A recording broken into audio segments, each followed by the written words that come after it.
Good morning all.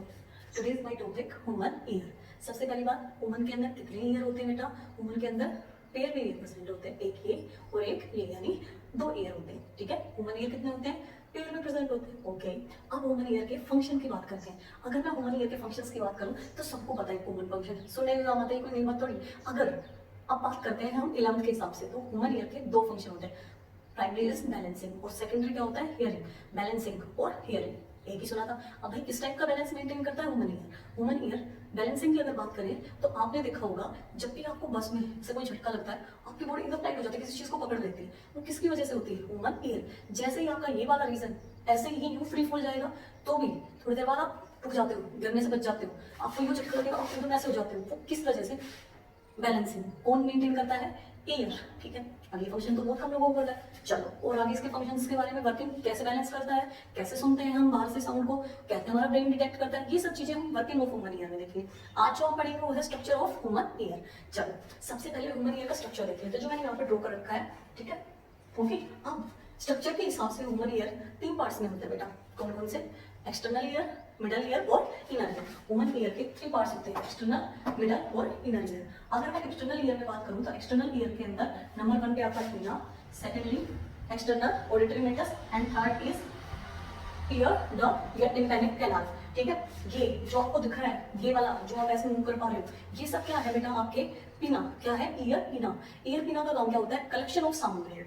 ठीक है, collection of sound wave मतलब हम मैंने बोला तो मेरी जो आवाज है वो किस वेव में जा रही है बेटा? एयर प्रेशर के फॉर्म में जा रही है। ठीक है, और आपका ईयर में वो ऐसे एयर से ट्रेवल करके जाएगी, आपका पिना उसको क्या कर लेगा? कलेक्ट कर लेगा। क्या कर लेगा? कलेक्ट कर लेगा। तो ईयर पिना का काम क्या हुआ? Collection of sound wave. Year पिना का फंक्शन क्या होता है? Collection of sound wave. Okay, चलो अब ईयर पिना से रिलेटेड कुछ बातें और कर लेते हैं। ठीक है, पहली बात, जो पिना होता है आप ऐसे मोड़ लेते हो, कहते हैं कान में रोड़ दूंगा। ठीक है, तो ये बात मतलब क्या है? फ्लेक्सिबल है। ईयर पिना किसी बोन से नहीं बना होता, किससे बना होता है? मसल से, कार्टिलेज से। किससे बना होता है? कार्टिलेज से। आपका ये हाथ है, यहाँ से मोड़ दो ना, नहीं मुड़ेगा, क्योंकि यहाँ पे क्या है? बोन। अगर मैं यहाँ से मोड़ने की बात करती हूँ तो मुड़ जाता है, क्योंकि ये किससे बना होता है? कार्टिलेज टिश्यू से। कार्टिलेज टिश्यू क्या होता है बेटा? जो बेंड तो हो जाता है, मुड़ तो गया, लेकिन ऐसा थोड़ी आपने ऐसे मोड़ा और टूट के गिर गया, नहीं ना। यानी स्ट्रॉन्ग भी है और क्या है? फ्लेक्सिबल भी। सेकंड बात करते हैं, किसकी बात करते हैं? मसल्स। इसके अंदर ओरिकुलर मसल से बना होता था, लेकिन ये ओरिकुलर मसल्स अब हमारी बॉडी में वेस्टिजियल ऑर्गन है। अब वेस्टिजियल ऑर्गन जिन्होंने इवोल्यूशन पढ़ा होगा पता होगा। ठीक है, उन्हें मैं बता देती हूँ वेस्टिजियल ऑर्गन होता क्या है। अगर मैं वेस्टिजियल ऑर्गन की बात करूँ तो वेस्टिजियल ऑर्गन वो ऑर्गन होते हैं जो पहले के टाइम में हमारे एंसेस्टर के अंदर फंक्शनल थे और आज के टाइम में नॉन फंक्शनल है। ठीक है, इट मीन्स भाई ऐसा क्या होता है? जैसे ओरिकुलर मसल की बात कर लेते हैं, पहले जहां से हम ओरिजिनेट हुए हैं, कुछ एनिमल्स के अंदर अब भी फंक्शनल है। जैसे कैट, डॉग, आपने देखा होगा साउंड पीछे से आती है तो उनका ये पीना ऐसे ऐसे मूव करता है, जिधर से आवाज आएगी कान खड़े हो जाते हैं, जिनको हम लोकल में बोलते हैं कान खड़े हो गए। तो वो कान किसके खड़े हो गए? यहाँ पे मसल्स है। मसल्स किस चीज के लिए काम करती है? मूवमेंट। तो ये मसल्स मूवमेंट करवा देती है, वो उधर ही साउंड सुन लेते हैं। हमारे अंदर तो हम चाहते भी नहीं कर सकते, हमें तो हमारा पूरा फेस ऐसे करना पड़ेगा। ओके, इट मीन्स अब हमारी में ये फंक्शनल नहीं है। कुछ रेयर जो ह्यूमन होते हैं उनके अंदर ये देखने को मिलेगा, वो अपना ईयर पिना मूव कर सकते हैं। सबसे पहली बात, जो बाहर से मैंने बोला आपको सुनेगा, तब जब वो एयर जाएगी आपके पिना उसको क्या करेंगे? कलेक्ट करेंगे। मैंने क्या बताया था? ह्यूमन ईयर के तीन पार्ट, एक्सटर्नल, मिडल और इनर। एक्सटर्नल की बात कर रहे हैं, एक्सटर्नल में पहला आया ईयर पिना, जिसने साउंड को कलेक्ट किया और इस ट्यूबुलर स्ट्रक्चर के अंदर फेंक दिया। ये ट्यूबुलर स्ट्रक्चर का नाम क्या है बेटा? External auditory meatus. क्या नाम है? एक्सटर्नल ऑडिटरी मेटस, जिसको हम बोल सकते हैं। ठीक है, अब ये एक्सटर्नल जो ऑडिटरी मेटस है, इसका फंक्शन क्या होता है बेटा? इसके अंदर दो चीजें दिखेंगी आपको, एक तो स्लूमन, एक हेयरी स्ट्रक्चर होते हैं और एक ग्लैंड लगे होते हैं, ऐसे कुछ ग्लैंड प्रेजेंट होते हैं। ठीक है, हेयरी स्ट्रक्चर और ग्लैंड। हेयर का काम क्या होता है? बाहर से जो एयर आई वो फिल्टर होकर थोड़ी आ रही बेटा, डस्ट भी आएगी, तो उस डस्ट को ये हेयर और जो स्लूमन ग्लैंड होता है वो क्या प्रोड्यूस करता है? वैक्स। वो उस एयर में से जितने भी डस्ट पार्टिकल उनको ट्रैप कर देगा और एयर को फिल्टर करके आगे सेंड करेगा। ठीक है, आगे कहाँ भेजेगा? ये क्या है? Ear drum. क्या है? Ear drum. ठीक है, जिसको टिम्पैनिक मेम्ब्रेन भी बोलते हैं। क्या बोलते हैं? टिम्पैनिक मेम्ब्रेन भी। इसके पास सेंड कर देगा। अब इसके पास सेंड कर देगा तो बेटा ये क्या करेगी? जैसे ही ये सब चीजें एयर आएगी, ईयर ड्रम पे स्ट्राइक करेगी और वाइब्रेशन क्रिएट करेगी। क्या करेगी? वाइब्रेशन। यहाँ पे हमारा एक्सटर्नल ईयर खत्म होता है और अब स्टार्ट होता है हमारा बेटा मिडल ईयर। क्या स्टार्ट होगा? Middle ear. अब अगर मैं मिडल ईयर की बात करूँ तो मिडल ईयर ओसिकल से बना होता है। किससे? ईयर ओसिकल से। ये क्या होता है? तीन बोन से बना होता है। कौन कौन सी?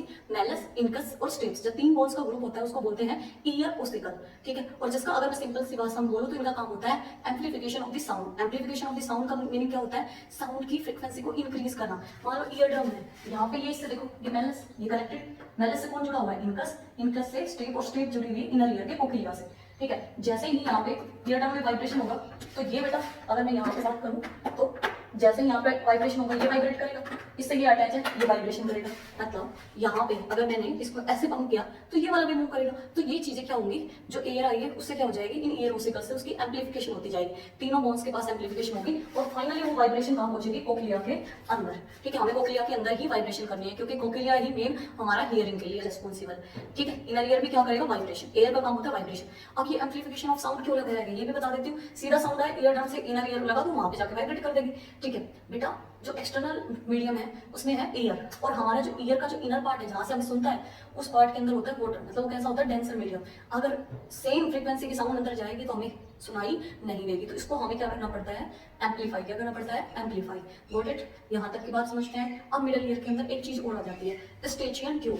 आपको ये वाली ट्यूब दिख रही है, ठीक है, ये सब क्या है, ये है हमारी टेम्पोरल कैनाल जहाँ में ये सिचुएटेड होता है। अब देखो ये क्या है आपकी स्ट्रेचिंग ट्यूब, ये कहाँ खुलती है, ये जाके फेरिंग्स में खुलती है। कहाँ पे ओपन होती है बेटा, फेरिंग्स में। ठीक है, अब इसका काम क्या होता है, स्ट्रेचिंग ट्यूब का जो फंक्शन होता है वो क्या होता है, स्ट्रेचिंग ट्यूब का जो फंक्शन है बेटा वो प्रेशर मेंटेन करना होता है। क्या मेंटेन करना होता है, प्रेशर। ठीक है, कैसा प्रेशर में, ठीक है, कभी भी आपके पीछे कोई धड़ाम दे आवाज आए, एकदम सडन हाई वॉल्यूम की आवाज आती है तो आप पीछे देखोगे आपका मुंह ओपन हो जाता है, देखा है। तो कैसे होता है, मान लो प्रेशर से ये यहाँ से गई, ठीक है, अगर वही प्रेशर वही वाइब्रेशन एम्पलीफाई करके वो इनर ईयर के पास भेज देगी तो यहाँ पे हमारे ईयर ड्रम के डैमेज होने का खतरा होता है। तो वो क्या करते हैं, इनर ईयर का भी डैमेज होने का खतरा होता है। तो अगर प्रेशर से ज्यादा एयर है उस एयर को इस ट्यूब में रिलीज कर देगा, और ये ट्यूब कहाँ पे, आपके गले में खुलती है, और गले से वो एयर आप मुंह ओपन करोगे और वो एयर बाहर निकल जाएगी। अब प्रेशर मेंटेन, आपके इनर ईयर के पास वो प्रेशर सेम नहीं पहुंचा। ठीक है, डन। अब मिडल ईयर के बाद बात करते हैं हम इनर ईयर की। किसकी बात करेंगे, इनर ईयर के। तीन पार्ट थे, external, middle and inner ear. अब इनर ईयर पे इसको कंफ्यूजन होती है, भाई इनर ईयर क्या होता है। अगर मैं इनर ईयर की बात करूं तो इनर ईयर का दूसरा नाम है लेब्रिंथ। अब लेब्रिंथ का मतलब क्या होता है, फ्लूइड फिल्ड कैविटी, मतलब कि जो आपका इनर ईयर है उस पूरे ईयर के अंदर क्या प्रेजेंट होता है, फ्लूइड। क्या प्रेजेंट होता है बेटा, फ्लूइड। ठीक है, इसलिए इसको क्या बोलते हैं, लेब्रिंथ। इस लेब्रिंथ के दो पार्ट होते हैं, एक बोनी और एक क्या होता है, एक बोनी और एक होता है मेम्ब्रेनस लैब्रिंथ। ठीक है, अगर मैं इस मार्कर की बात करूं, अगर मैं इस मार्कर को ओपन करूं बेटा तो आपके पास दो चीजें आएंगी। ठीक है, ये जैसे ये वाला पार्ट है इसको बोलेंगे बोनी लैब्रिंथ, और इसको क्या बोलेंगे, अंदर जो है इसको बोलेंगे मेम्ब्रेनस लैब्रिंथ। ये इसके अंदर फील्ड है, ओके, ये इसके अंदर ऐसे फील्ड है। ठीक है, ऐसे ही आपका पूरा जो इनर ईयर का स्ट्रक्चर है वो इस दो फॉर्म में